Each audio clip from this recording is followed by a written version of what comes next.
दोस्तों, आज की कहानी है जिन और व्यापारी। तो चलिए शुरू करते हैं आज की कहानी। बहुत समय पहले की बात है। किसी स्थान पर एक धनी व्यापारी रहता था। उसके पास बहुत धन, दौलत और माल असबाब था।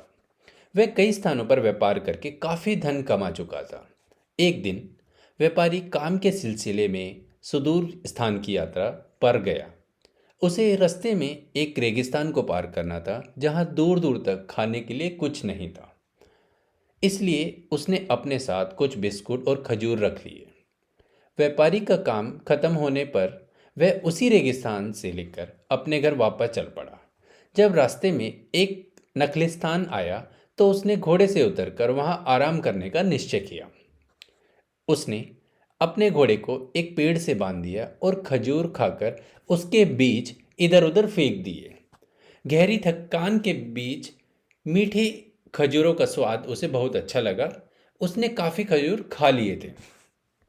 थोड़ी देर बाद व्यापारी ने पानी से अपना मुंह धोया। तभी अचानक उसके सामने एक विशाल और भयंकर जिन आ गया। उसके हाथ में एक तलवार थी। तूने मेरे बेटे को मार दिया, अब तुझे इसकी कीमत चुकानी होगी। मैं तुझे मार डालूंगा, जिन बोला। लेकिन मैं आपके बेटे को कैसे मार सकता हूँ? मैं तो यहाँ बैठकर अपना खाना खा रहा था। व्यापारी ने कहा, तूने खजूर के जो बीज फेंके थे उनमें से एक बीज मेरे बेटे की आंख में लग गया और वह मर गया। अब तुझे भी अपनी जान देनी होगी, जिन ने गुस्से में कहा। व्यापारी बोला, लेकिन मैं तो आपके बेटे को जानता भी नहीं था। मैं उसे नुकसान क्यों पहुंचाने लगूंगा?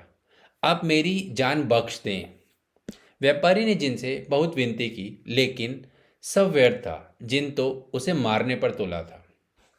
जिन बोला, तूने मेरे बेटे की जान ली है, मैं तुझे किसी कीमत पर नहीं छोड़ूंगा।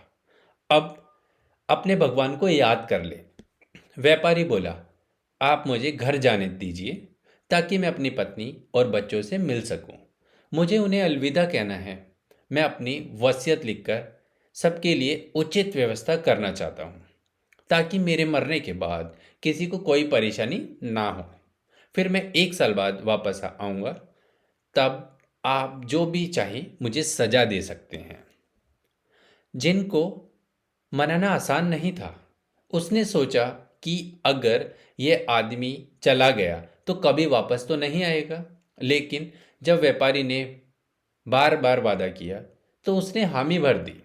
जिन बोला, याद रखना, अगर तुम नहीं आए तो मैं तुम्हारे शहर में आकर तुम्हारे पूरे परिवार को तबाह कर दूंगा।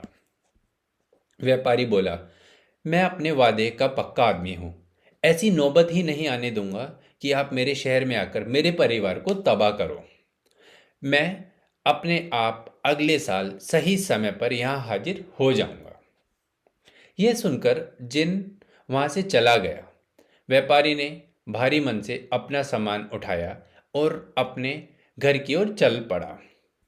व्यापारी ने अपने घर पहुंचकर सबको यह घटना बताई तो रोना पीटना मच गया। तभी लोग घबराए हुए।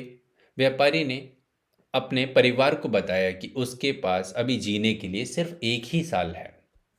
इस दौरान उसने अपनी वसीयत लिख दी।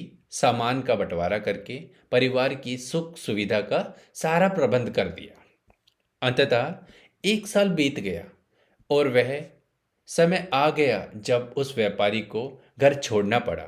उसने अपने कफन के कपड़े और एक पोटली में बांध लिया कि वहीं वापस चला जाऊं जहां जिन से मिलने का वादा किया था।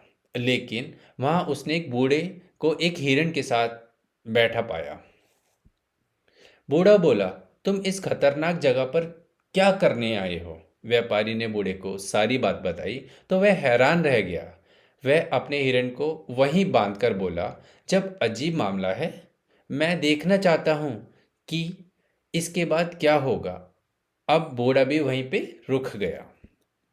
तत्पश्चात वहां 2 काले कुत्तों के साथ एक दूसरा बूढ़ा आया।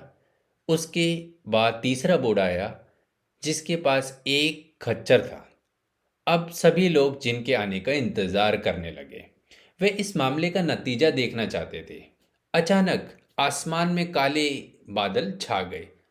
जब बादल साफ पास आ गए तो सबने देखा कि जिन अपनी तलवार लिए खड़ा है। वह व्यक्ति को मारकर अपने बेटे की मौत का बदला लेने आया हुआ था। तीनों बूढ़ों ने अपनी विनती की कि वह व्यापारी की जान ना ले। बूढ़े ने उससे कहा, जरा सोचो, यह आदमी अपना भरा पूरा परिवार छोड़कर यहाँ तुम्हारे पास अपना वादा निभाने आया है। अगर इसकी जगह कोई दूसरा व्यक्ति होता तो वह कभी ना आता। अगर तुम इसे शहर में खोजने जाते तो कभी ना खोज पाते, क्योंकि शहर बड़े होते हैं। यह उस जगह को छोड़कर दूसरी जगह भी जा सकता था, लेकिन यह एक ईमानदार व्यक्ति है। क्या इसने जानबूझकर तुम्हारे बेटे की जान ली थी? तुम हमसे कुछ भी मांग लो, लेकिन इसकी जान बख्श दो। जिन बोला कि उन तीनों को एक एक कहानी सुनानी होगी। अगर वह कहानियां उसे व्यापारी के मामले से ज़्यादा दिलचस्प लगी तो वह उसे माफ कर देगा। पहले बूढ़े बूढ़े ने हिरण की तथा दूसरे बूढ़े ने दो काले कुत्तों की कहानी सुनाई। इस पर जिनने दोनों कहानियां सुनने के बाद व्यापारी को माफ कर दिया। जिनको वे कहानियां काफी पसंद आई, वे खुशी से झूम उठा। इसलिए उसने तीसरे बूढ़े खच्चर की कहानी नहीं सुनी। तीनों बूढ़ों की दयालुता देखकर व्यापारी ने उन्हें धन्यवाद किया और खुशी खुशी अपने घर लौट गया। जब वह अपने घर पहुंचा तो उस के परिवार के सभी सदस्य उसे देखकर बहुत खुश हुए। उन्होंने तो यह मान लिया था कि जिन उसे मार ही डालेगा। अब वे उसे कभी नहीं देख पाएंगे, लेकिन वह घर लौट आया। सभी लोग उसे देखकर खुशी से फूले नहीं समाये। व्यापारी ने अपने बेटे को समझाया, देखो, जीवन में चाहे कैसा भी समय क्यों ना आए, तुम्हें ईमानदारी और दयालुता नहीं छोड़नी चाहिए। सच्चे इंसान को अल्लाह भी मदद करता है। अंततः अच्छाई का दामन कभी नहीं छोड़ना चाहिए। मैं अपनी जान देने गया था, लेकिन उन बूढ़ों ने मेरी जान बचा ली। Thank you. दोस्तों, अगर आपको हमारी कहानी पसंद आई तो कृपया लाइक, कमेंट एंड शेयर कीजिए। और यदि आप सुनना चाहते हैं अपनी कहानी मेरी जुबानी, तो आप मेरे को मेल कर सकते हैं। मेलिंग एड्रेस मेंशन है डिस्क्रिप्शन में। Thank you.